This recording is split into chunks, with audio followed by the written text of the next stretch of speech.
ദൈവത്തിൻ്റെ അതിപരിശുദ്ധ നാമം മഹത്വപ്പെടുമാറാകട്ടെ. നമ്മളിന്ന് വായിക്കുന്നത് വിശുദ്ധ ലൂക്കോസിൻ്റെ സുവിശേഷം 1-ാം അധ്യായം 38-ാമത്തെ തിരുവചനം.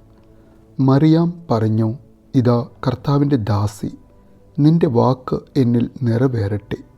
അപ്പോൾ ദൂതൻ അവളുടെ മുമ്പിൽ നിന്നും മറഞ്ഞു. പരിശുദ്ധ തൃത്യേക ദൈവത്തിന് സ്തുതി. കന്യക മറിയാമിൻ്റെ സമ്മതം ദൈവത്തിൽ നിന്ന് അയക്കപ്പെട്ട ദൂതൻ ഗബ്രിയേലിലൂടെ ദൈവത്തിന് കിട്ടുന്ന തിരുവചനം. ഏതൊരു കാര്യവും ഏറ്റെടുക്കുവാനും ഉത്തരവാദിത്വത്തോടെ ആ ഏറ്റെടുത്ത ദൗത്യത്തിനായി സ്വയം സമർപ്പിക്കുവാനും ആ ഏറ്റെടുക്കുന്ന ആളുടെ സമ്മതം വേണം. വിവാഹ നിശ്ചയം മാത്രം നടത്തിയിട്ടുള്ള പുരുഷ ബന്ധമില്ലാത്ത ഒരു കന്യകയായ താൻ ഗർഭം ധരിക്കുവാനും പ്രസവിക്കുവാനും തന്നോട് പെട്ടെന്ന് വന്ന് ആവശ്യപ്പെടുന്ന ദൈവദൂതൻ്റെ മുൻപിൽ ഒന്ന് ആലോചിച്ചിട്ട് പറയാം എന്നല്ല, മറിച്ച് ദൈവഹിതം നല്ലതിനു മാത്രമെന്ന വിശ്വാസത്തോടു കൂടി പൂർണ്ണമായും തന്നെ മറു ചോദ്യങ്ങളൊന്നുമില്ലാതെ സമർപ്പിക്കുന്ന കന്യക മറിയം. ആകെ ഒരു സംശയമേ ഒരു സ്ത്രീയായ മറിയാമിനുണ്ടായിരുന്നുള്ളൂ. പുരുഷനെ അറിയാത്ത എനിക്കെങ്ങനെ ഇത് സംഭവിക്കും എന്ന സംശയം.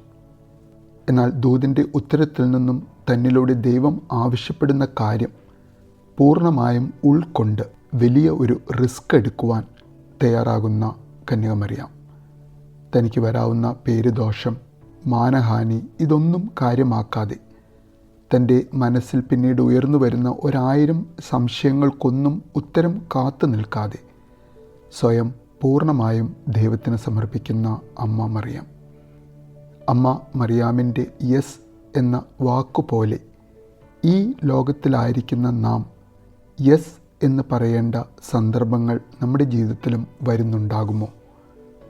നമ്മുടെ ജീവിതത്തിൽ തീർച്ചയായും ദൈവത്തെ അറിഞ്ഞു ജീവിക്കുന്ന, ക്രിസ്തുവിനെയും അവൻ്റെ അനുയായികളെയും സ്നേഹിക്കുന്ന, ലോകത്തിൻ്റെ പ്രഭുവും ലോകത്തിൻ്റെ ദൈവവുമായ സാത്താനെ പകയ്ക്കുന്ന, ഗർവവും മോഹവും നിറഞ്ഞ ലോകത്തോട് ഫ്രണ്ട്ഷിപ്പില്ലാത്ത നമ്മെ തന്നെ ദൈവവുമായി ഒരാത്മബന്ധത്തിൽ നിർത്തുവാൻ നാം ആഗ്രഹിക്കുന്നുണ്ടോ? എങ്കിൽ ദൈവം നാം ഓരോരുത്തരെയും ഒരുപക്ഷെ നാം അറിയാതെ ഓരോ ചെറിയ ഉത്തരവാദിത്തങ്ങൾ ഏൽപ്പിക്കുന്നുണ്ടാകാം. അങ്ങനെ ഏൽപ്പിക്കുവാൻ താല്പര്യപ്പെടുന്ന ദൈവം നമ്മുടെ സമ്മതത്തിനായി കാതോർക്കുന്നുണ്ടാകാം.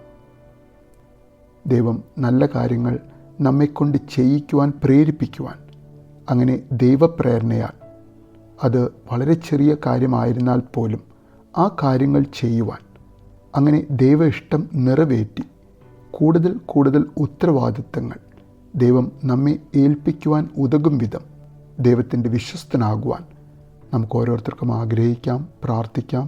നല്ലൊരു ദിവസം നേരുന്നു.